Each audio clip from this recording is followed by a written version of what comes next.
Hello and welcome to yet another YouTube video. Today we are going to talk about the perfect note-taking app, which does not actually exist, but a lot of us are continuously looking for the perfect note-taking app, and it might even drive us to switch to a new note-taking app every single time a new tool comes out.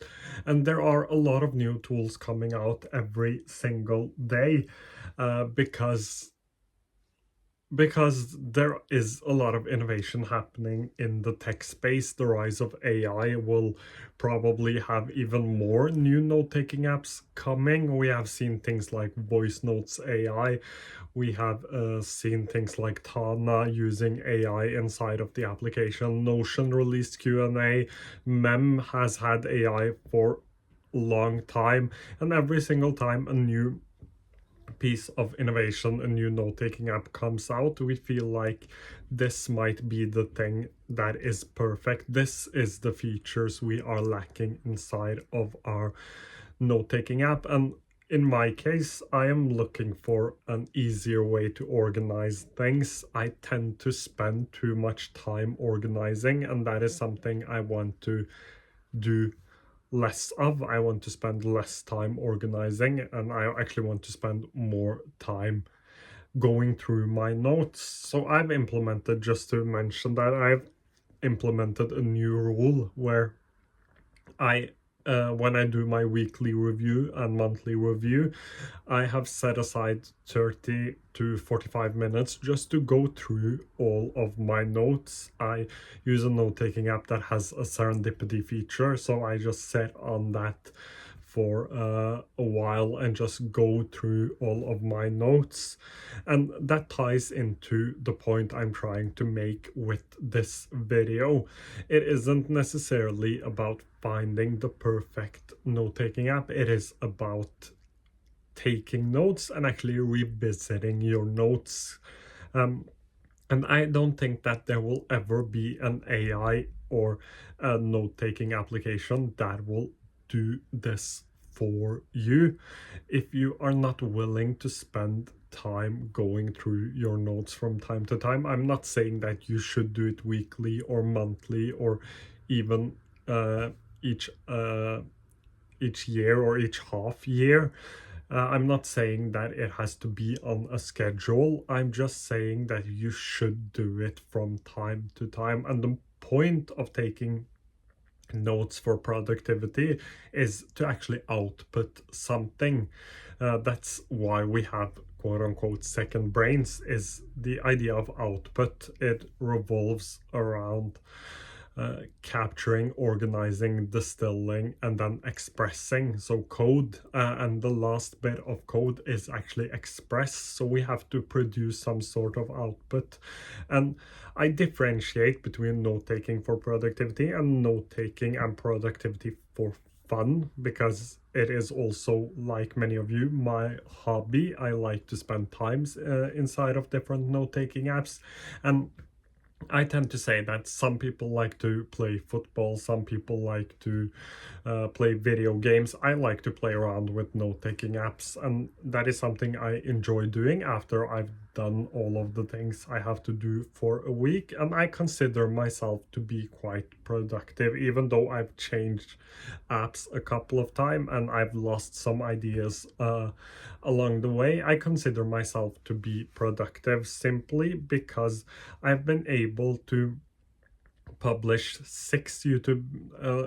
one YouTube video for 6 months every single day for 6 months straight. That's at least the average. I had some days where I didn't publish and some days where I published two, but the average was actually around one YouTube video every single day for 6 months. I've dialed back now, and that is simply because I'm doing another strategy and I'm implementing different social medias, and I'm also implementing my blog. So I've dialed back to 3 to 4 YouTube videos each week, and I also have my podcast now, which takes a little bit of time just organizing everything. And I've also had sponsorships, so the organizing part of the YouTube channel is taking a lot more energy and time right now, so I have had to dial back on the amount of YouTube videos,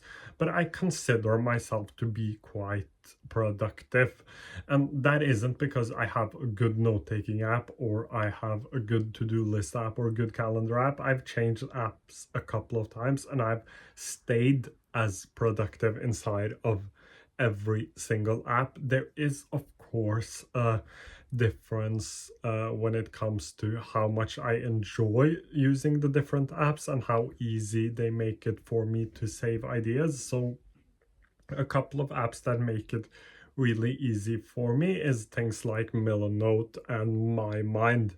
And that is because those are highly visual, not like Heptabase and Scrintl visual, but visual to the point where I can actually add a lot of images and reference images, reference videos inside of them and have this visual layout, which is important in the work I do in my day job, but it is also important for what I do on social media as well as for my clothing brand. I need to see things visually. I need to find visual inspiration for the things I'm doing. So those apps make it a lot easier for me.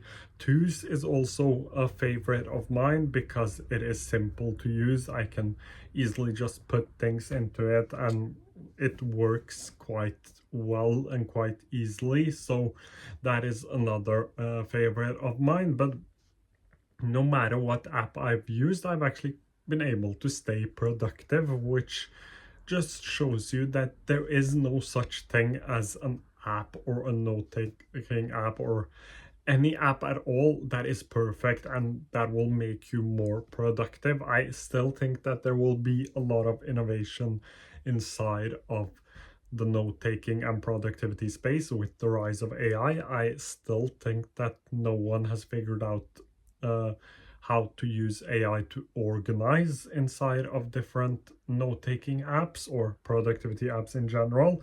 So that is something I'm expecting to come, but in general, I still think that it lacks a little bit inside of note-taking apps, especially.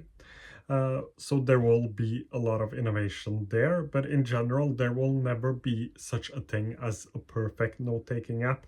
There will be note-taking apps that you like more than others, and there are a couple of things that are important to figure this out. You have to do your research. I struggled with that the first time I picked a note-taking app. I just went ahead and I picked Notion, which is a good application, but it feels like more of a project manager than a note-taking app. And at that point in my life, I wasn't actually doing a lot of projects. I didn't have a lot of project management in my life.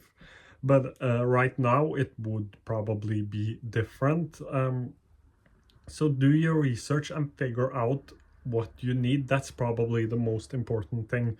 So the lesson is there is no perfect note-taking app. You will probably be able to be productive inside of any note-taking app. And if you're not, it is probably a problem with how you're working and not necessarily the app. That's at least what I think for myself. It might, of course, be different for you. You might rely a lot more on the apps than I do. I just rely on the apps to save and store ideas. That's mainly what I use them for. And it might, as I said, it might be different for you, but in general, I think that you should do your research on an application. Know that no application is perfect and find the one that is suitable for what you do. So if you're a highly visual note taker, but you just capture text, things like Heptabase and Scrintl might be great options. If you are a designer, things like Milanote and My Mind might be a great option.